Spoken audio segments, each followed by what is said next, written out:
The story of the New World Order under the leadership of The Undertaker comes to a head as we approach Starcade. Welcome back to the channel, everyone. This is a strange case of Sean here with the first part of the finale of my story, New World Order, Undertaker. A story written by me with some assistance from ChatGPT. The stage for Starcade is set. But before we begin, please be sure to check out all the previous chapters that have led up to this point.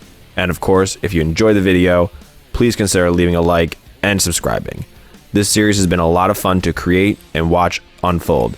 And of course, I appreciate all the support. And with that said, let's get Starcade started, shall we? Opening the show is a grudge match that formed from unusual circumstances. Chris Jericho and Dean Malenko never truly saw eye to eye, but when they were given an opportunity for the WCW Tag Team Championships, as long as they were partners, fans were surely skeptical. But the skepticism was shockingly shattered as they were able to actually win the Tag Team Championships. A bond seemingly was formed, even through losing the Tag Championships to the Steiner brothers and adopting the team name of Team 2004. A friendship seemed to have been forged, but was ultimately fractured as Malenko cast aside a friendship and took out Jericho, and even cost him an opportunity to fight for the US Championship. Two people who showed signs of being able to coexist, but are meant to collide tonight. Out first, we see Dean Malenko make his entrance, not paying any attention to the crowd, and with a determined look. As he gets closer down the ramp, he is blasted from behind by Chris Jericho. The former partners begin to brawl on the ramp. Jericho throws Malenko into the steel guardrail. He then picks him up and throws him into the steel steps. Jericho climbs onto the guardrail and jumps onto a recovering Malenko. The crowd cheers on Jericho. Jericho throws Malenko into the ring, and the bell rings. Malenko kicks Jericho in the gut and hits a quick snap suplex to turn momentum in his favor. Malenko hits a series of elbow drops to a grounded Jericho. Malenko sends Jericho into the corner and gives him some chops. The referee tells Malenko to give Jericho space, but Malenko disregards and hits some more strikes. Malenko squeezes the top ring rope against Jericho's throat, and the referee counts to 5, causing Malenko to break. Malenko and the ref argue. When Malenko returns his attention to Jericho, he gets hit with an enziguri. He follows that up with a dropkick that sends Malenko to the floor. Jericho then dives over the ropes, landing a clean plancha and rallying the crowd. Back inside, Malenko turns the tide with a knee to the ribs, then methodically targets the midsection. Gutbusters, stomps, and an abdominal stretch. Jericho gasps for breath, but fires back with chops. Jericho hits a swinging neckbreaker to Malenko and tries to rally strength up. He attempts a lion salt, but Malenko rolls out of the way. Malenko is then able to trap Jericho in the Texas cloverleaf. The crowd erupts as Jericho claws to the ropes, barely breaking the hold. The referee again counts to 5, but gives a final warning to Malenko. Malenko attempts a brainbuster, but Jericho counters out of it. He hits Malenko with a series of running forearms while mounting a comeback. Jericho then hits a double powerbomb and is able to transition it into the Lion Tamer. The fans are on their feet. Malenko inches to the ropes as the crowd chants for him to tap out. Malenko maneuvers out of it and kicks Jericho off of him, causing him to collide into the referee. While the referee is down, Malenko discreetly pulls a chain from his wrist tape and clocks Jericho in the jaw. He throws the chain out of the ring and covers Jericho. The referee sees the cover and counts. 1, 2, 3. The arena erupts in boos as Malenko gets his hand raised in victory. Jericho remains knocked out in the ring. Backstage, we see Mean Gene Okerlund with Executive Vice President Dusty Rhodes with a smile on his face. Mean Gene begins. "Well, you certainly look happy." Dusty continues. "Well, that certainly was a barn burner. I'm not sure how I feel about this new side to Malenko, but I do know how I feel about this next announcement I'm about to make. I'm happy to announce that the board has given me approval to announce some more spices to some of tonight's matches, especially in the case of the nWo. Now, knowing the past of the nWo and the bad blood that the fellas of WCW has for them, the board believes in the fans deserving an untainted outcome in tonight's main event, but they acknowledged we can't assume the nWo will in fact interfere with the championship match. So in tonight's matches involving the nWo, the faction will fight to open the battlefield to interference, while WCW will battle to enforce an ironclad rule: absolutely no outside interference. Tonight, the more wins means more power, and the main event will bend to that group's will. Should be quite interesting. Even more special stakes have been put on some of tonight's matches, and we will see just which way the tide favors with our next match. Since taking leadership of the nWo, the Undertaker's mission has been clear: take over WCW. He even brought in Kane as his ace, targeting threats like Bret Hart, the Giant, and Goldberg.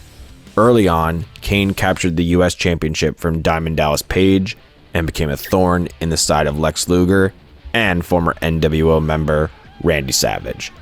To reclaim the title, Dusty Rhodes booked Kane in a ladder match, putting him in a highly adverse situation. Tonight, Kane must defend the championship against those he wronged and help the nWo gain points towards allowing interference in tonight's main event. Out first, we see Goldberg make his normal entrance with his security to a loud pop. He gets to the ring while security stays ringside. Out next is Lex Luger, who makes his entrance and doesn't take his eyes off of Goldberg. Out next is the Giant, who adds an eerie feeling to the arena, but in a surprisingly positive way. Out next is Bret Hart of the Dungeon of Excellence, making his entrance to loud boos. His entrance is followed by Randy Savage, who makes his entrance to a loud pop. Finally, the US champion makes his entrance after a loud, fiery entrance. Kane enters the ring, fearless, stepping over the top rope, but is immediately met with an attack from the Giant, who's been seeking vengeance for a while. The bell rings and the match begins. As the two behemoths brawl, the competitors look uncertain, almost like they didn't strategize for the match beforehand. Hart scurries out of the ring and looks to see which ladder would best suit his use. Goldberg exits the ring and runs around to hit Hart with a spear. Luger and Savage then join in on attacking Kane with the Giant. Giant then shoves off Savage and Luger to continue his own attack on Kane. They angrily begin to attack the Giant, while Kane exits the ring to recover. Goldberg sees Kane and hits him with his own spear. Goldberg brings a ladder into the ring. As Goldberg enters, he is met with an attack from Randy Savage. After a few minutes of chaos, more ladders come in play. Hart targets Goldberg's legs with methodical attacks, using the ladder, including an innovative submission hold that aims to break Goldberg's legs and his spirit. Savage jumps off the top rope and nails Hart with a flying elbow drop. Kane grabs Savage by the throat to set up a chokeslam, but he gets clubbed in the back by the Giant. The Giant and Kane trade blows. The Giant hits Kane with a headbutt that staggers him. He then hits Kane with a gigantic chokeslam. The Giant then begins to climb a ladder in order to try and win the match. He then is attacked from behind by Lex Luger. Luger is able to grab the Giant off the ladder and get him into position for the torture rack. The crowd erupts for this monumental moment of sheer strength. It is short-lived, however, as Luger cannot hold him for too long and has to drop the Giant. He lands on his feet and grabs Luger by the throat. He then chokeslams Luger out of the ring. The Giant, tired, returns to climbing back up the ladder. Again, he is attacked from behind, but this time by champion Kane. Kane gets the Giant into a powerbomb position and slams him down with great force. Kane fixes the ladder and begins climbing it in hopes to reclaim his championship. However, he is met on the ladder by Randy Savage. They begin to trade blows. After Savage gets knocked in the face, Kane grabs Savage again by his throat. Savage breaks the grasp and slams Kane's head into the top of the ladder and sends him crashing down to the mat. Savage notices he cannot grab the championship, but notices something else. He notices an opportunity for revenge on Kane. He climbs to the top of the ladder, and jumps off, nailing a downed Kane with a huge elbow drop, getting a huge pop from the crowd. The move does effective damage to Kane, but you can tell Savage got some of it as well. Savage staggers and fixes the ladder. He climbs the ladder and reaches for the championship. He is then met up at the top by Bret Hart, and the two trade blows. Hart rakes Savage in the eyes. Hart goes for the final strike, but Savage blocks and hits him with his own. Savage then kicks Hart off the ladder. Savage stretches, snags the US title, and wins the match, holding the championship up high. The bell rings, sounding that a new champion is crowned in the Macho Man. The WCW also scores a point in stakes to make all interference banned from the main event. Families can bring both cherished memories and intense conflict. Both teams of brothers in this next match experienced highs and lows, including championship wins and major setbacks. The Steiner brothers grew frustrated with their position in the company, especially with unexpected teams holding the tag titles, prompting them to join Bret Hart's Dungeon of Excellence to revitalize their careers, a move that paid off as they regained their championships. Booker T and Stevie Ray faced a different challenge. Stevie Ray, frustrated, joined the nWo and abandoned his brother, only to be dismissed from the faction. This allowed the brothers to reconcile and win a four-way dance tag match, earning a shot at the Steiners. Which family will fight harder for the tag team championships? Well, let's find out. Out first are the Harlem Heat. The crowd gives loud cheers for the brothers, and they hug on stage before hyping themselves up and heading to the ring. Out next are the tag team champions, the Steiner brothers, aka the Dungeon of Excellence. They taunt the crowd and enter the ring. Formal introductions are done, followed by the bell ringing to begin the match. The match starts with fast-paced exchanges. Harlem Heat uses quick tags and coordinated strikes to stay ahead of Rick Steiner. Rick then stops Booker from making a tag and hits a Saito suplex. He is then able to tag in Scott. The Steiners isolate Booker using power moves like suplexes and gut-wrench slams to dominate the early portion. Booker looks to fight back to tag in his brother, but Rick distracts the referee, allowing Scott to hit an eye rake. The crowd boos loudly. Scott is then able to hit multiple German suplexes. Scott looks to hit another one, but Booker flips out of it and tags in Stevie Ray.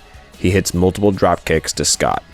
Rick is able to tag in, but gets a drop kick of his own. Stevie hypes up to the crowd, but gets hit in the gut by Rick, returning control to the Dungeon. The Steiners try to slow the pace, double teaming in the corner, along with stomping. Scott looks to hit a press slam to Ray, but he shifts his momentum to get out and hits a big shoulder block. He then struggles to tag in his brother, but he's able to make the tag to Booker. Booker delivers different types of kicks to the Steiners. He then hits a spinning neck breaker to Rick. He goes for a pin, but Scott breaks it up. Scott kicks him in the back of the head, stunning Booker. Rick is able to tag in Scott. Scott hits clubbing blows to Booker and then hits an overhead suplex, but with too much power, as Stevie Ray is able to tag himself back in. Ray rushes in and hits a big boot. Rick sneaks in a cheap shot when the referee is distracted, momentarily shifting momentum back to the Steiners. The Steiners set up a double team move on Stevie Ray in the corner, but Ray breaks out of it and attacks both men. He then tags in Booker T. He dropkicks Rick into the ropes and then blocks Scott's suplex attempt. Booker hits a pump kick to Scott and follows that up with a bookend. He tags in Stevie Ray, and together they hit a heat bomb. Ray covers Scott. 1, 2, 3. The Harlem Heat win the tag team championships. The brothers solidify their reconciliation and celebrate their championship victory. Vampiro, an outcast, looked for a place he belonged to. He felt a force draw him to the nWo under the leadership of Undertaker. Though initially rejected, he earned their attention by brutally taking out fan favorite Diamond Dallas Page. Now part of the faction, Vampiro serves the order. But Page had unfinished business with him. Page returned from injury at Halloween Havoc and attacked Vampiro. He also gave up a US Championship title match just to face him in a hardcore match. A match where chaos gets creative with weapons galore. Out first is Diamond Dallas Page, who makes his entrance to a massive pop. He brings out a wide variety of weapons with him. He embraces the fans before entering the ring. Then the music of the nWo plays. Vampiro makes his entrance with a kendo stick, out to tremendous boos. DDP exits the ring with a kendo stick of his own. DDP charges Vampiro on the ramp, and they begin battling. The bell rings. The two have a duel with kendo sticks at first, but DDP is able to parry and whack Vampiro on the back. He delivers multiple shots to Vampiro. He then gives him some punches on the ground. Vampiro pushes him off to create space. DDP chases Vampiro to the ring with clubbing shots. Vampiro rolls into the ring, followed by DDP. DDP picks up a garbage can and smashes it over Vampiro's head. He then throws the can on Vampiro, who is attempting to recover. DDP rebounds off the ropes and goes to hit a boot to Vampiro's face, but he gets caught and hit with an electric chair sit-out powerbomb. He pins DDP for a 1, 2, DDP kicks out. Vampiro goes under the ring, pulling out a table. He sets the table up outside and re-enters the ring. DDP intercepts him with a right hand on the apron, pulls him in, and hits a big atomic drop, followed by a clothesline. The crowd chants for DDP, as Page fires up, grabbing the kendo stick and laying into Vampiro, including shots to the ribs, back, and legs. DDP slams the trash can over Vampiro's head, then bounces off the ropes again and drop kicks the can flat. He then goes for a cover. 1, 2, Vampiro kicks out. DDP slides the table into the ring and sets it near the corner. He signals for the diamond cutter, hyping the crowd. He hooks Vampiro, but Vampiro shoves him off and goes for a super kick. DDP ducks, but Vampiro is clever enough to hit a spinning heel kick. Vampiro picks up DDP and places him onto the table. Vampiro gives him some punches. He then taunts the crowd. Vampiro then climbs to the top rope, but DDP was playing possum and attacks Vampiro, knocking him off balance on the top rope. DDP then signals for another diamond cutter, but then he looks at the top of the ramp confused. At the top of the stage, we see a man dressed in purple, staring sinisterly at the ring. The commentary team believes that it is James Vandenberg, whom the fans haven't seen in months. One of the commentators said that it was someone far more evil. DDP freezes, glaring up at the ramp, confused by the manager's presence. Vampiro kicks DDP in the face, then hits a splash on DDP. What the hell is even that? Through the table. He then goes for the pin. 1, 2, 3. Vampiro picks up the victory, but no thanks to the nWo, but a mysterious distraction from a potential new ally. The referee raises Vampiro's hand. Vandenberg then enters the ring. He slowly applauds Vampiro. He then hands Vampiro a card that the camera is able to see that reads, Father James Mitchell. Mitchell then tells Vampiro, come serve in the reckoning. Mitchell then takes his leave. Vampiro stares down at DDP. He then grabs a chair and brings it into the ring. He then picks up DDP and hits him with a nail in the coffin. Mitchell slowly applauds Vampiro again. Vampiro stares at the card, and the commentary team acknowledges that Vampiro's victory gives the nWo a point in the stakes to allow interference in tonight's main event. The nWo began as a bold takeover in 1996, led by two fearless outsiders, Scott Hall and Kevin Nash. They dominated WCW, holding power and gold, but their hunger for control only grew. When they aligned with The Undertaker, their influence and the fear they spread reached new heights. But the nWo began to change. New faces came in, and the group's direction shifted under Taker's command. Doubt began to creep in. The outsiders questioned the mission, lost their titles, and soon, Taker took notice. In response, he unleashed his new enforcers, the Acolytes, to cast them out of the very empire they helped build. Now exiled and enraged, the outsiders, under the moniker of the nWo Wolfpack, returned to challenge the Acolytes at StarrCade, seeking revenge and to remind everyone exactly what the outsiders are about.